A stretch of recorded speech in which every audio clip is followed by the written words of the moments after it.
శరవేగంగా నిర్మాణం అవుతున్న అమరావతిని ఎవరూ ఆపలేరని మంత్రి నారాయణ స్పష్టం చేశారు. ప్రతిపక్షాలు ఎన్ని రకాలుగా విమర్శలు చేసినా రాజధాని నిర్మాణాన్ని పూర్తి చేసి చూపిస్తామన్నారు. మంగళగిరి మండలం కురగల్లు వద్ద జాతీయ రహదారి గండి పనులను బుధవారం రాత్రి మంత్రి పరిశీలించారు.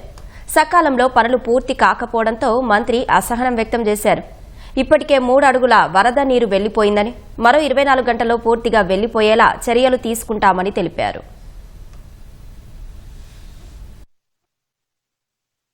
అయితే ఏదైతే వెంట లోపల మట్టి ఉందో ఆ మట్టి ఈ టైంలో తీలేరు, ఎందుకంటే వాటర్ వచ్చేటప్పుడు ఫ్లో వచ్చేటప్పుడు తీలేరు.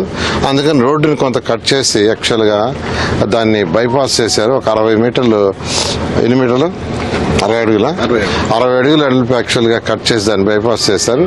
బైపాస్ చేస్తే ఇప్పుడు 3 అడుగులు హైట్ తగ్గిపోయింది. ఎన్ని దుష్ప్రచారాలు చేసినా, ఎంతమందిని భయపెట్టినా అమరావతి అయిపోతుంది. అది తథ్యం.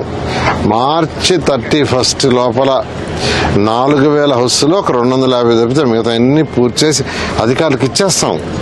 విత్ ఇన్ఫ్రాస్ట్రక్చర్ అంటే 4000 కుటుంబాలు దాదాపు అక్కడ ఉండబోతున్నాయి. వాళ్ళకి సీడ్ యాక్సెస్ రోడ్డుని మంగళగిరి రోడ్డు కూడా కలిపేస్తున్నాం. ఇప్పుడు వచ్చి కరకట్ట మీద పోతున్నారు. మార్చి 31 తర్వాత కరకట్ట మీద కూడా పోబడలేదు. యాక్చువల్గా సీడ్ యాక్సెస్ రోడ్ ఏదైతే ఉందో అది మంగళగిరి రోడ్డుకి వచ్చేస్తుంది. రాజధాని జరిగిపోతుంది.